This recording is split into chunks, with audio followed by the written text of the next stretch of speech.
All right, welcome to the post-Super Bowl recap. Well, this is awkward because it's not post-Super Bowl yet. It's post the third place game, but as you all may have heard, I'm sure pretty much every news media source has pretty much fucking covered it.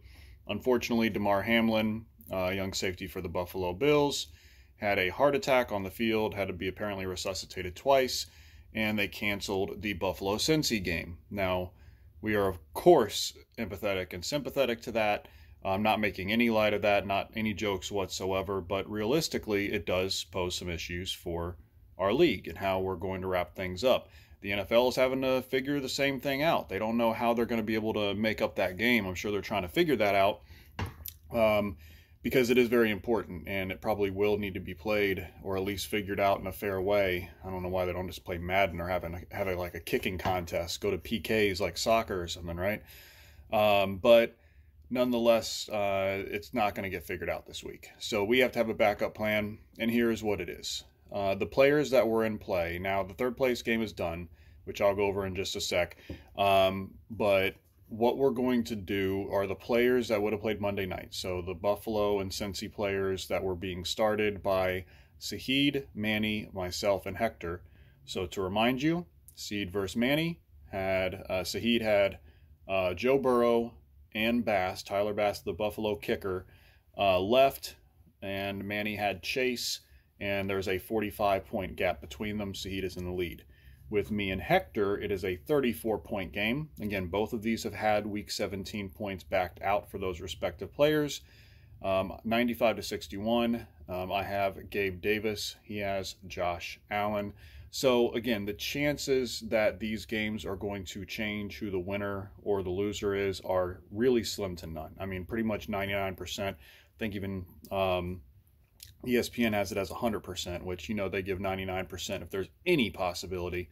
And they still have this as an open game, I believe. So this is really just to provide some finality and a fair closure to it and at least have the same chance. I know that the thought process might be, okay, well, sure, we'll get the Week 18 points, but they're not playing each other. And it would have been a high-scoring game, Buffalo versus Cincy.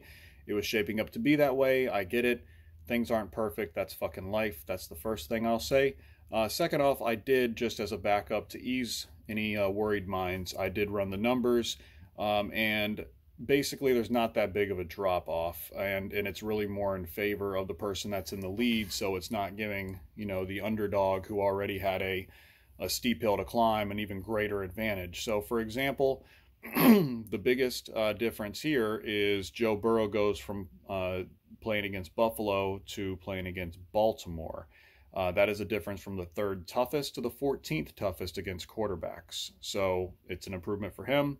Jamar Chase stays relatively the same, goes from 21st to 20th against wide receivers. And that was against the Baltimore Ravens. I didn't run the kickers because, again, that doesn't really fucking matter that much. It could be a great game for the offense, and Bass could have, 3 points. You just never know. And then also in regards to on my side with Hector, I have Gabe Davis, who, again, was playing Cincinnati. They were 14th. They're now playing New England, who is 18th. Relatively the same, little drop-off. Hector actually gets a pretty good jump, and again, I don't care enough to where it bothers me at all because it was still a steep hill to climb, and I have Gabe Davis to offset it. Again, I'll probably eat my words in a week. But he goes from playing Cincinnati, who was 6th against quarterbacks, to playing New England, who was 15th, middle of the pack. So he does get an improvement there.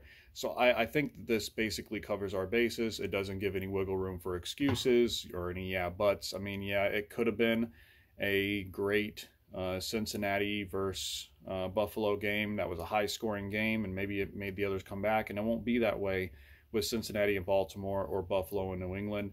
But at the same time, even if they replayed it, who knows, what happens there? Who knows if both teams end up taking it as seriously, knowing they might have to play each other in a couple of weeks, depending on what happens in Week 18. So this is the best case scenario that we can do. I don't think that it really will shift anything. And if by some miraculous, something happens where Hector does come back or Manny does come back, I think that it'll be clear enough that it was, you know, an out there thing where it wasn't anything that, you know, nefarious or anything that would have changed that much if they were playing the Bills, because if they can have that big of a game against Baltimore, then they can have that big of a game against Buffalo as well. So that pretty much wraps up that part. So we will have one more video. I will recap just the third place game, just to mention it at least. It was Gus versus Sam. Gus got the win there, so he at least finishes third place. That's at least a little bit of a notch in his belt, some bragging rights versus Sam. And I think that also, because I think Gus and Sam split their season series, so I think that gives a 2-1 edge at least on that end. But good year for both. You know, still a top 4 finish, being among the final 4 in fantasy, especially with how fucked up of a year this was, is really something to be proud of. So good job to you guys. Oh, and especially Sam too. I know that you finished 4th, but you're first in our hearts. And even though you might not have been first in the quote power rankings, which again was the you know, the amount of points scored, it was just a fancy name for that. You were still the #1 seed and #1 in our hearts, and we love you so much, Sam.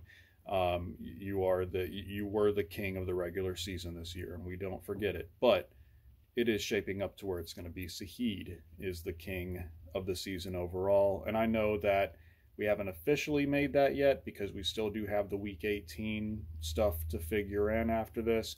But either way, it looks like, you know, with it going that way, Seed is going to have an awesome year compared to this time last year. So we'll have one more video to recap that. And then also to recap the final dumpster diving douchebag tournament. It is looking like I should win that one, which it'll be my first victory in that. I've been in it, I think, once or twice before, but I lost. I think once was to Willie and once was to Alex, if I'm not mistaken. I'm not sure if that's correct or not. So, but it is the first time I believe that I've won it. So that would mean that I get first, or I get pick of choice in next year's draft. So we'll see how that goes. That can be a blessing and a curse, obviously. But Hector still does have a chance. Like I said, he's 34 points back. I have Gabe Davis. Gabe Davis has had clunkers before, and Josh Allen has had great games regardless. So Hector could still come back and win that. It's very much in play. Manny and Seed is a little bit tougher because he's got Burrow and Bass and a 45-point cushion. Chase would have to pretty much go off independently of Burrow, which is just not going to happen unless Burrow gets hurt. And nobody's wanting that to happen by the playoffs, except, you know, maybe Manny, hoping that he doesn't really get injured, but maybe just, you know, gets his feelings hurt or something and doesn't want to play the rest of the game and wants another quarterback to throw to Jamar Chase. That's basically all he can hope for. But anyway, I digress. I hope you all had a great new year, had a safe new year. If you remember your new year, I'm not sure if you're that type or not anymore. I know I'm getting old enough, and I haven't been, you know, really the party animal that I was, you know, 10 plus years back. And I know, you know, others may be the same, but if you still are and you're partying hard, more power to you. Hope you all have a good 2023. And I will see you all in another week once we have some finality to this fucking crazy ass season. Peace, punch, Captain Crunch, guys.